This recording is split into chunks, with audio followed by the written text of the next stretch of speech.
Hello, everybody, and welcome to Madden and Benz Unfiltered. Tim Benz, Mark Madden with you after a loss to the Los Angeles Chargers last night on Sunday Night Football. We are brought to you by Mike's Beer Bar on the North Shore. Go to Mike's Monday Night Football Flight Night. It's a good game tonight, Philadelphia and Green Bay. Get yourself a sample of all their beers in a flight. Get yourself a steak and a stone and watch Eagles and Packers.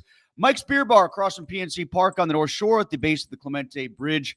Meet me at Mike's, and you might need a few to get over last night's game between the Chargers and the Steelers. I wouldn't blame you if you did. At least forget about that offensive performance first and foremost. Mark, at the time that you and I are speaking now, as opposed to last night, maybe you've had a chance to hear Mike Tomlin's comments. I heard them once quickly going through the postgame before we did our podcast, which is up online at Trib Live.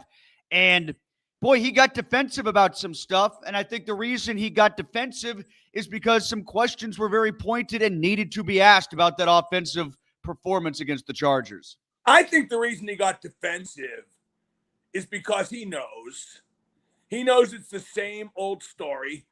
Meet the new blah, same as the old blah. Don't get fooled again. It's just not a very good football team. And I know the narrative is that the defense played good and the offense let the Steelers down, but that's what bad teams do, Tim. They find a way to lose. So I just think Tomlin knows. I think the players know. I think Aaron Rodgers knows, although that was an uncharacteristic New York Jets level of bumbling for him since he became a Steeler last night. They know they're not going anywhere. I knew from the beginning they're not going anywhere. But they'll beat Cincinnati next week, and we'll dig up the fool's gold all over again. But the team has too many inconsistencies, too many big money bozos who don't perform consistently enough, too much up and down. And when you do the up and down, you're never up enough. Well, you could comment, folks. Get your questions and comments in now. And in fact, I'm going to read one right away because it segues into basically the next point I was going to bring up. Eric says, gun to your head right now, if you're forced to bet, does this team finally finish below 500, or do you still think it's headed to 9-8? Well, first of all, if they're holding the gun up to my head to make a bet for myself, that's weird. But if I were to do that, I would still say 9-8 because that's just what they always do. And I think there's enough soft spots to land to get to 9-8. Like you said, Mark, even though they lost the Bengals the first time, I bet you they get them this time at home. I think they'll put a lot into this game, whereas maybe the first time they just got spooked by Joe Flacco and played on their heels. They'll beat the Browns again. They'll probably split with the Ravens out of habit.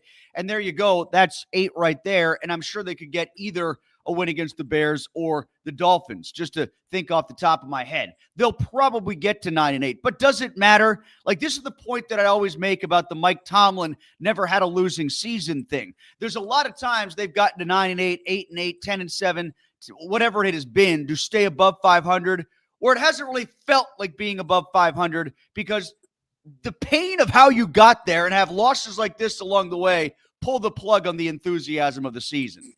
Well, if there had been a gun to my head at the end of the first quarter, I would have begged whoever had it to pull the trigger.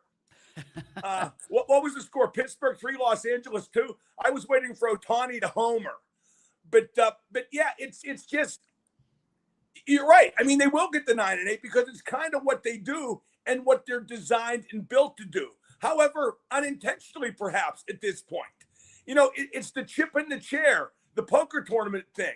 As long as you're in it, you're in it. They just want the games to be meaningful. But the Penguins, by contrast, they're fading a little bit right now. But you can see they're putting the pieces in place, Tim. The Steelers just got old, and they look old. And it's headed to the same destination. They went all in to win a playoff game, and they probably won't even do that. And 9-8 won't win the division. So if they do go 9-8, all it'll do is prop up Tomlin and that absolutely meaningless streak for one more year. But I think that's their ceiling. I thought they were going to go 1-2 in this stretch of 3 games in between Bengal contests. They did. They got there a weird way. Not even so much beating the Colts, which felt like the biggest lock of a loss than losing the other 2, but the fact that they were dominant against the Colts and then lost in similar fashions. I guess you could say the defense was better against the Chargers than it was against the Packers. It was. But because the offense was so obviously bad last night, I think the defense is getting too much of a free pass, personally. I'm already hearing the narrative of, this was on the offense putting the defense in a bad spot. Well, of course it was. Sure it was.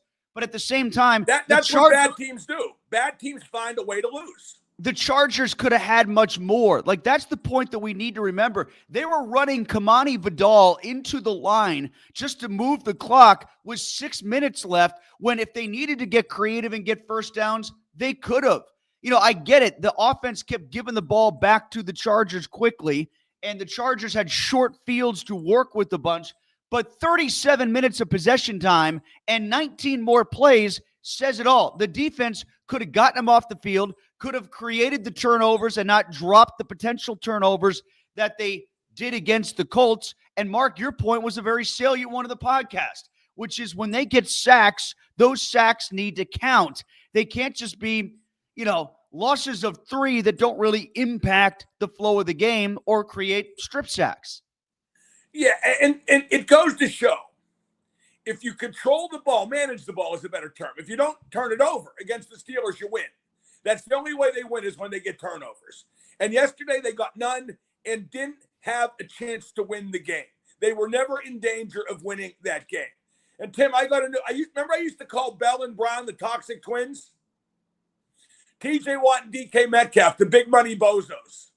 They betray what they get paid so much more often than not.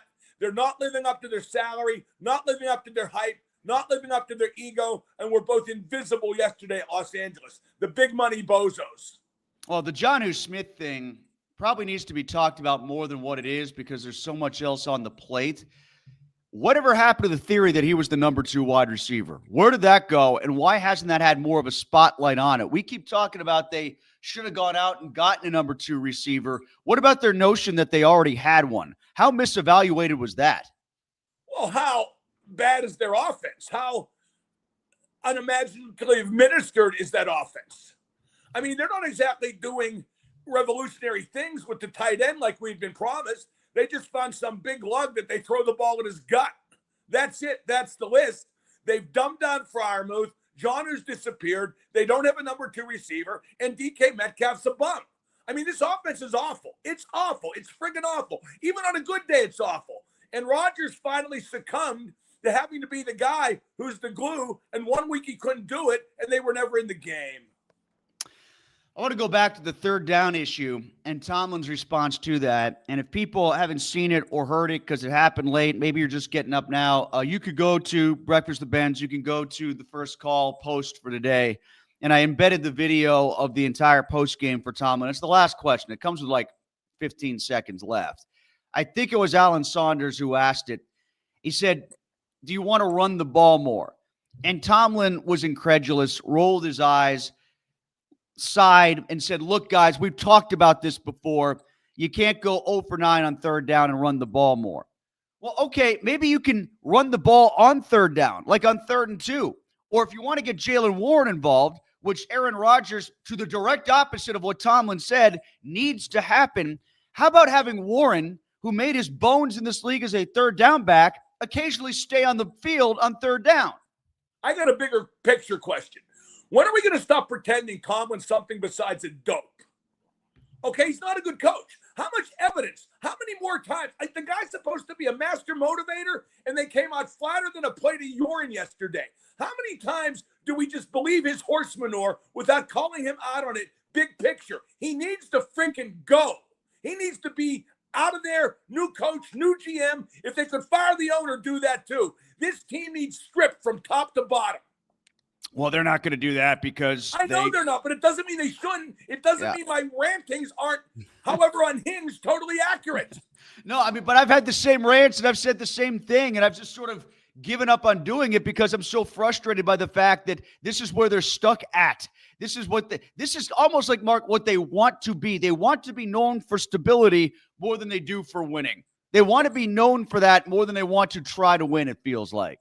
Well, I'm going to keep coming back to the Penguins because there is a plan in place there, and it's working. I mean, not in terms of them having a good record this year, but in terms of building a team that can contend again. It's working. The Steelers never think past the next game, and they lost that one. I will say this, and this is kind of a forewarning for next week against the Bengals, as if you need one, because it's the same sort of thought as to why they lost it in Cincinnati, that game 4 weeks ago. They actually did a good job on most of the pass catching options for the Chargers. Part of that was with pass pressure. But the one guy that killed him was McConkey. And if you can't account for one guy who might be their best guy and you account for everybody else, then you're still going to give up enough to lose. And that's what happened. And I will correlate Kamani Vidal to basically what Chase Brown is in that offense for the Bengals in terms of what his ceiling is and kind of how they use him. Is he in relation to Gore Vidal? I don't know about that. You'd have to look into that. No, but Tim, again, I mean, you're right about all that. But don't you feel like we're parsing it too much? They just suck. I mean, like every time they stop something the other team does, the team comes up with something else to work. If they don't get takeaways, the defense stinks. Pure and simple. That's really evident. It was evident against the Colts. It was evident against the Patriots in a positive way. And then without them, and even like the funny thing is it just indicates how bad the Browns are, because the Steelers basically did against the Browns what they did against the Chargers. They dropped 2 or 3 interceptions, but they still had the game in their back pocket and they won. The Chargers are a good enough team that if you give away the opportunities to get the ball back like the Chargers gave them, they're going to beat you. And they beat the Steelers soundly, I thought. Whatever the final score was, I thought that was even more in favor of the Chargers than what the final score indicated. The Steelers got a garbage time touchdown, and the Chargers offense just got going a little late. Well, you know what I'm getting on Twitter a lot, Tim, in the wake of that loss? Well, they beat the Patriots. They beat the Colts. Those might be the 2 best teams in the AFC. They did not beat the Patriots and Colts. The Patriots and Colts lost to the Steelers, and there's a difference. Yeah, the Steelers fan base loves to say that about their own team when they fall to a club like, the Browns or Bengals.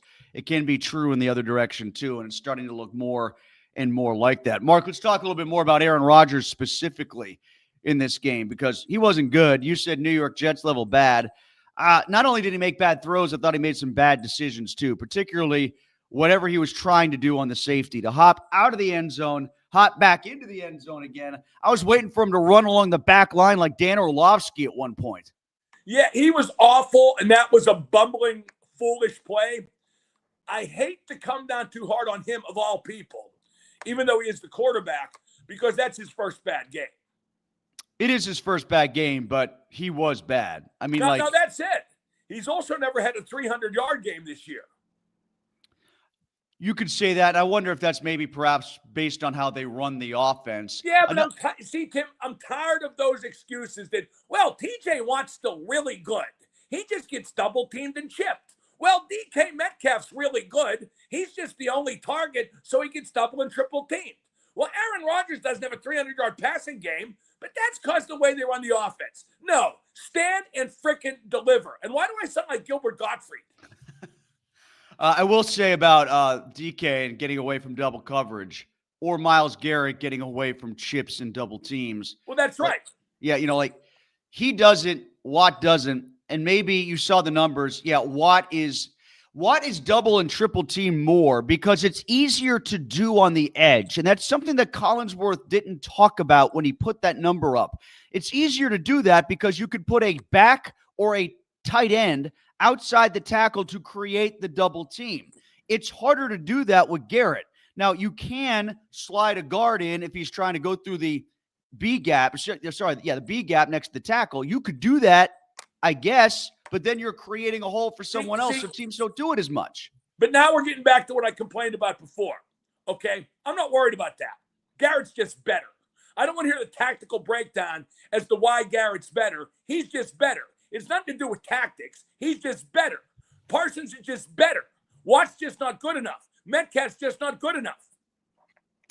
I would say with the wide receiver correlation I was making, that's even easier a case to make because like Jackson Smith and Jigba can run away from coverage. Emeka Egbuka can run away from coverage. Yeah, the Steelers need to burn it down, but they're not going to. We shouldn't, honestly, we shouldn't even be interested. You know what this is like? I sometimes watch the same movie over and over again. Okay, like I watched The Town the other night. Affleck, Jeremy Renner. I watched it for like the 10th time, maybe 15th time, right? Because it was on. It just started. It's a great movie. Okay? We watched the Steelers over it again. You know what the difference is, Tim? It's not a great movie. Okay? It's like Undercover Boss or something like that. It's like Breaking Electric Boogaloo 2, whatever the frick. It's just a bad movie, and we should stop watching it.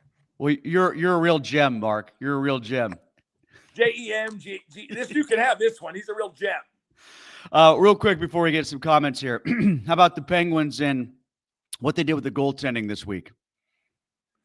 Well, I mean, Morshaw should have played Thursday, but I'm tired of carping about that. He let in a soft goal yesterday. I still think he's a good goalie. I think the biggest problem with the goaltending is if indeed the goal is to sneak into the playoffs, and now the goal's almost too late, Tim, to finish low enough to get like McKenna, right? Yeah. Okay, so but what they need to do is they need to go out, and this will sound really convoluted. They need to go out and find like some ex-NHL guy that's still in the AHL that's really good at shootouts. And I've looked for one and I can't find one. But there's got to be somebody out there. And then they have to sub the goalie out for shootouts. Take especially Shilov's out for shootouts because you can't lose every shootout point. When that goalie comes in, is he going to come out to whipping from Pearl Jam like Jason Grilly or Renegade like David Bednar? Or is he going to be the goalie closer?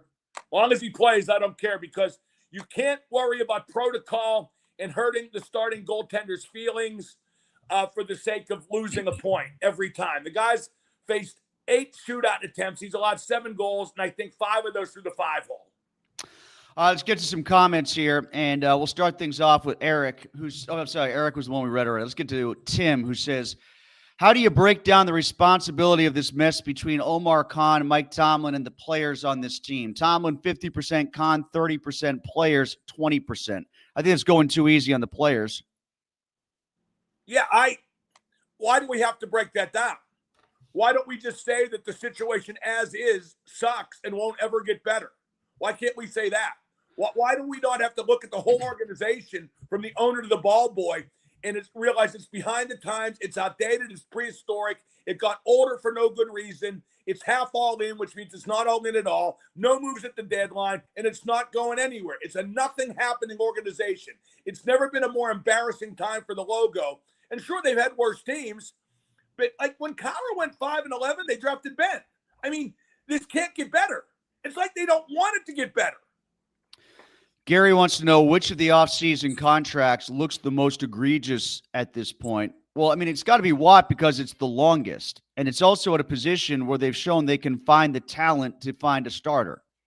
Well, not only that, Tim, the Watt contract, I'm going to go back to it again. They should have made him play out his deal and then franchised him and done what's best for the team. But no player on this underachieving, candy-ass bunch of locker room losers with big egos can ever know an unpleasant moment with the owner. The owner has to, I don't want to say be their buddy. He's afraid of them. He doesn't want to hear them grouse. It's disgusting how they mangled that Watt situation.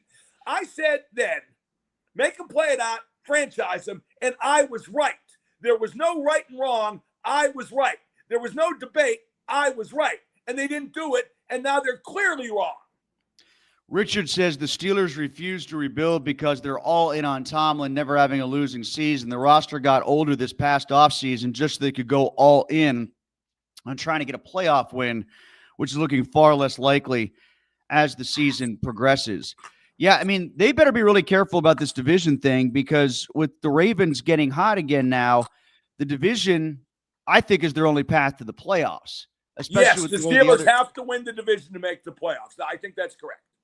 Ron says the Pens should demand the NHL not play afternoon games.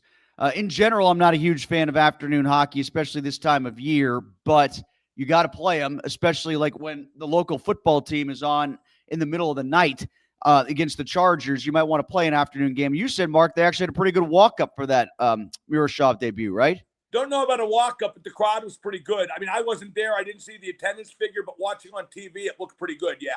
I don't want to get to this guy. He's ripping on you, but he might as well be ripping on me too because I picked the Steelers as well. He says Madden picked the Steelers to win yesterday. No credibility here. It's like the media doesn't even watch the team. Well, like I just said, believe me, if I didn't have to watch the team, I wouldn't. And I feel sorry for you that you have to. You feel you have to. Yo, you know why I picked them? Because they should have won.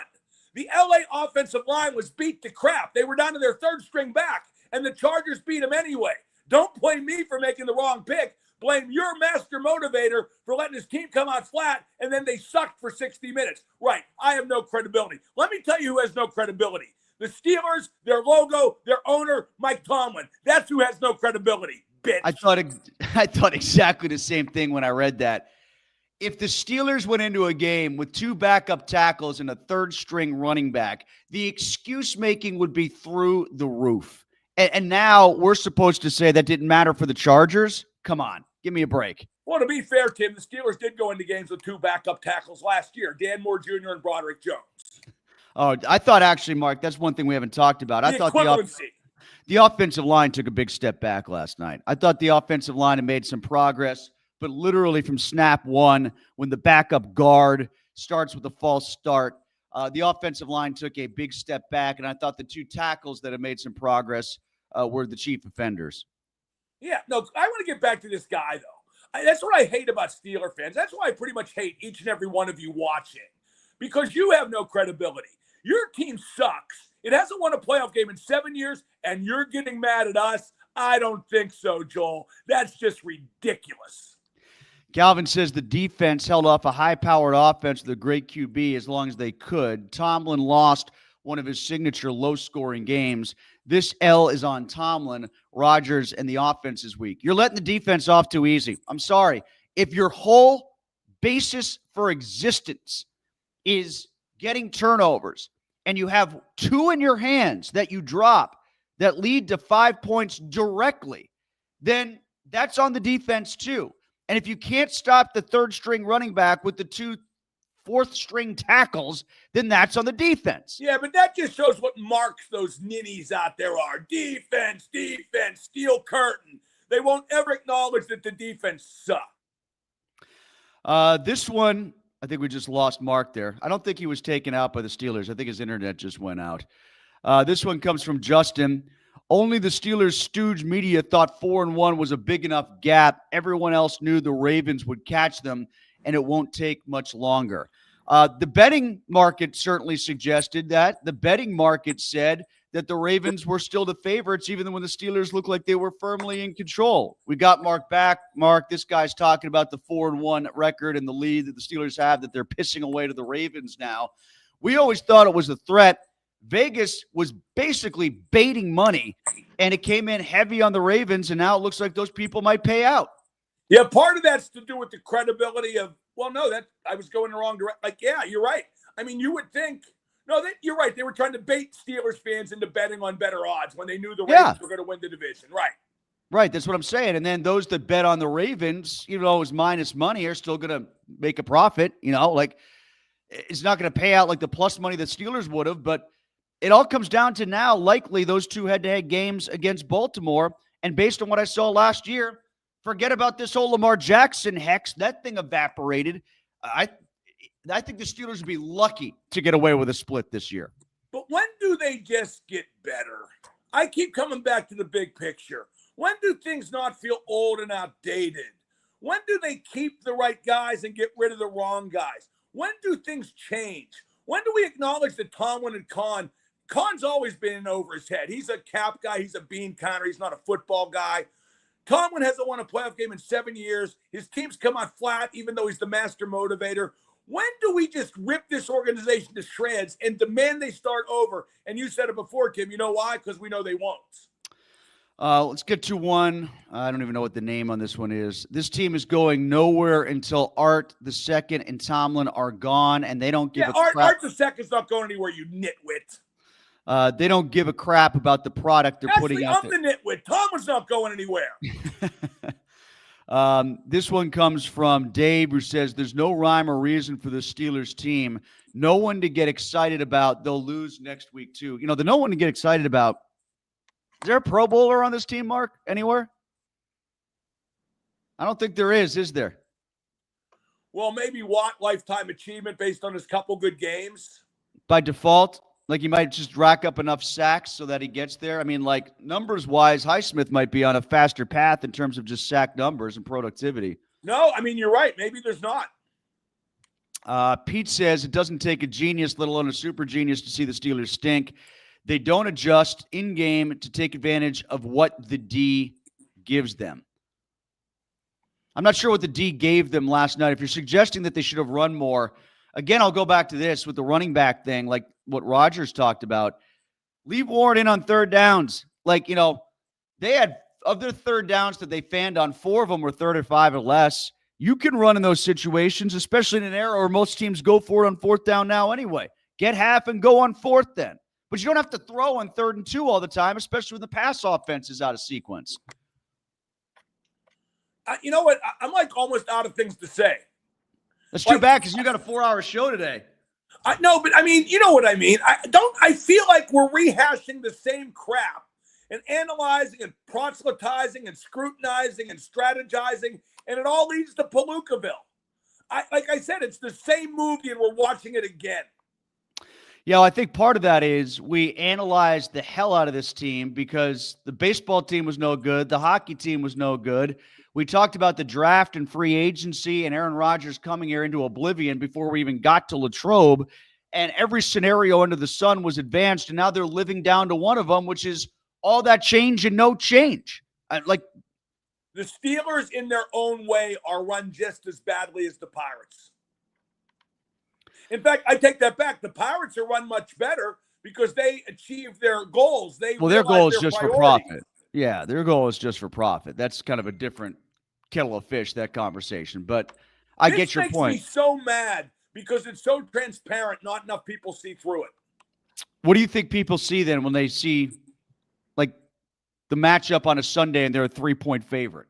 I think they're going to win that Cincinnati game, and people are going to be, this team could go places. They beat the Colts. They beat New England. This is a team that could beat anybody on a given Sunday, and this is finally going to be the year. Here we go. Even if they do, adults. Even if they do, if you're watching this, you're stupid. It's a ton of adults. Even if they do get the home playoff game, we know it's going to happen, right? I mean, like, whoever's going to come here is going to steamroll them, especially if it's Kansas City or Buffalo. I know Buffalo lost to Miami, but that felt like a fluke. I don't think they're going to make the playoffs.